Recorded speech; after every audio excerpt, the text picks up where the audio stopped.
Hey Rapids fans, Jordan Angeli, Drew Moor, and we're sitting in for some film, Drew.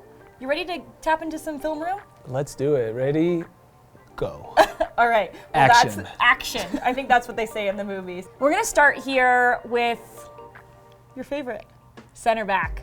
Danny Wilson's distribution when he has time and space. So here, the Rapids in some good shape. They're playing with Ronan in between the two center backs. They can push their outside backs higher in this four back.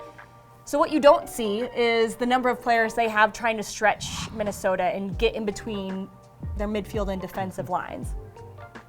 This is where Danny Wilson's distribution comes in. Yep. How do you pick this ball out? I don't, but Danny Wilson does, and Cole Bassett's in a great spot there. I'd love to see him. I know it's a difficult ball. It bounces right in front of him. Love to see him to be able to turn and go forward towards Minnesota's goal there. But it's such a good ball from Danny, and it's a weapon.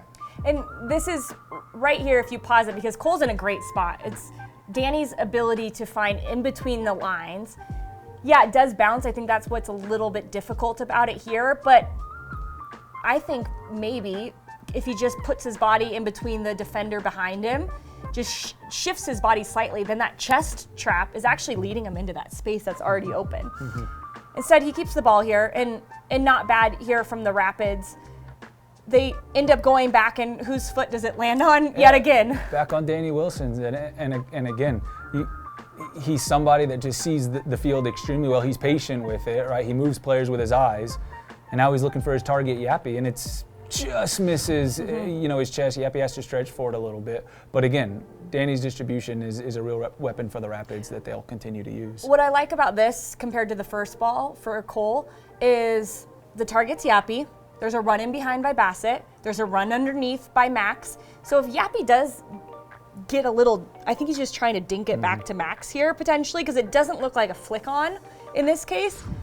Look at Sam Nicholson on the far side. That Max can then play in if he gets this ball. Doesn't turn out, but that's what Danny Wilson adds to this group, is just a level of composure playing out of the back. Yeah, and it's something that the other teams have to prepare for, and rightly they should, because if you give him too much time and space and he sees an open field, he's going to pick out players in dangerous spots. Yeah. What do you notice different about this clip? This is model attacking right here. It's not breakneck speed, it's not super direct, but Lawless breaks a line with a pass to Sam Nicholson. Now Minnesota players are stressed. Now they're trying to get back underneath it. Cole breaks a line with his pass here to Sam Nicholson again, and now they're in an attacking position that's very hard to defend. You got Yapi out wide, and he's putting the ball in the box. And again, you'd like to see a little bit more quality in the final third there, but they're getting to the final third with numbers, with good opportunities. This is methodical, moving the ball forward, breaking lines, running forward, and getting players in the box. Yeah, and it doesn't always have to be, like, a transition moment isn't always top-notch speed all the time.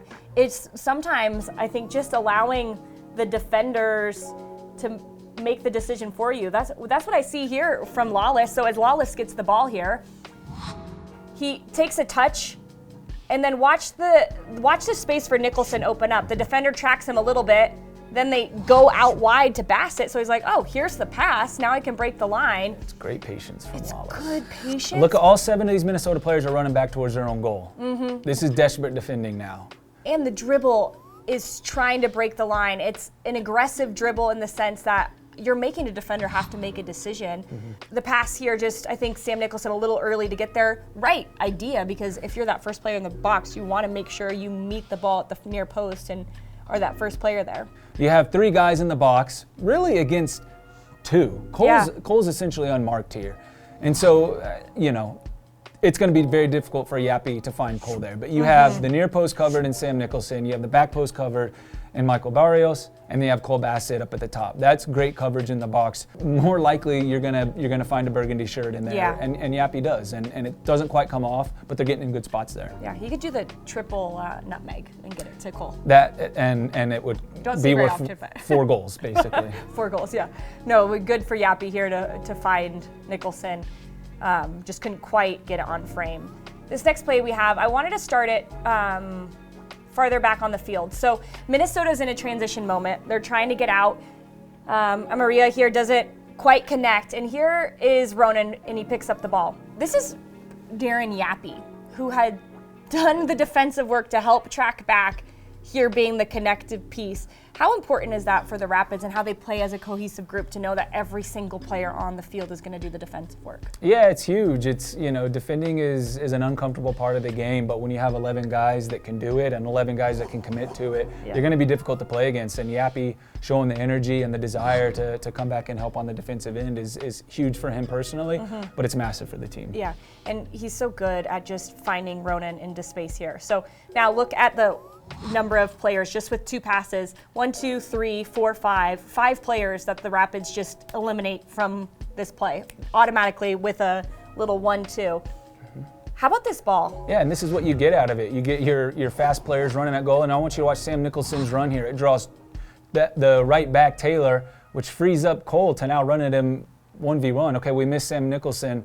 Now Cole's free 1v1, and this is a player you want running at opposing defenses because stuff like that can happen. Yeah, it's brave. I just was talking to Robin Fraser, and he was saying we need more players to get in those situations, especially in the attack, and to bet on themselves, to say, I'm going to make something of this. And what I like about it too is Yapi's calling for the ball. Nicholson, as you said, makes the run, but if that gets any kind of deflection, Nicholson's in the right spot to get a little touch on it. All in all, it's just a really good play leading to the goal for the Rapids. Yeah, it's a great sequence, and we talked about it at halftime. What do the Rapids need to do? Be brave, be confident, right? Go for goal. 77th minute. This is like key moments for the Rapids. It's 1-1 at this time. This is where that advantage comes of playing at altitude. Look at the press here by multiple players. Here's Ronan forcing the ball into a tight situation, and you're a center back. So when you see Ronan do that, what are you telling the players in front of you, or what are you hoping your shape is like so you can anticipate what's next? If I'm a Rapids player, I'm making sure we're front foot because Connor has started the press there by his desire to get the center back off the ball there, right? And so as soon as Connor goes front foot, the midfielders, the defenders have to go front foot as well and have to be ready for anything that comes out like this. Yeah. And sure enough, Ralph Priso's in a good spot. Okay, so what if you're the Minnesota player? I'm putting my foot so far through that ball that Ralph Priso doesn't have an opportunity to cut this out because it leads to an opportunity. Here Priso gets the ball, a really good spot. What I love about this is the work of Marcanic on the far side to ask, like if I'm watching Ludd here, he's like, oh, do I have to go with this player? Can I go with Cole? So asking questions on that side, and then in turn, how about that movement from Yapi? He recognizes the same thing, but on the opposite side. Yeah, it's great movement into space, and I like the fact that Ralph came back to this area because there was the space, and you have one of your best servers of the ball in a dangerous spot now. There's a lot to build off for this Rapid squad, and a lot to also say, all right, it's nearly there. It is, and these are the clips that you look at video and say, listen, a bit more quality here and there. And I'll ask the question again, who's going to score the goals for the Rapids? Opportunities like this, if you pair that with the energy and a bit of confidence and being brave, then those points will start to come. Yeah, it's not just film room, it's also some really good life advice there. Just keep going, right? From Drew Moor, he's seeing it coming. So hope you guys enjoyed that. We broke down not only from center backs, but also to goal scoring. And we will be back in a few weeks with another edition of The Film Room.